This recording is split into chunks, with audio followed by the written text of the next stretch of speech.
सप्टेंबराची 8 तारीख पोरबेची, सगळ्यांनी उगता सकाळून गरजेची.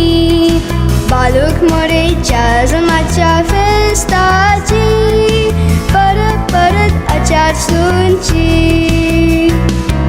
सप्टेंबराची 8 तारीख पोरबेची, सगळ्यांनी उगडा सकाळून गरजेची.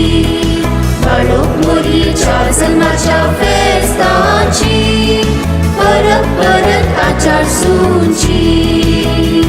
सकळ हॅपी बर्थडे म्हणूया, हॅपी बर्थडे म्हणूया, हॅपी बर्थडे म्हणूया आमच्या बालक मोरये. सकळ हॅपी बर्थडे म्हणूया, हॅपी बर्थडे म्हणूया, हॅपी बर्थडे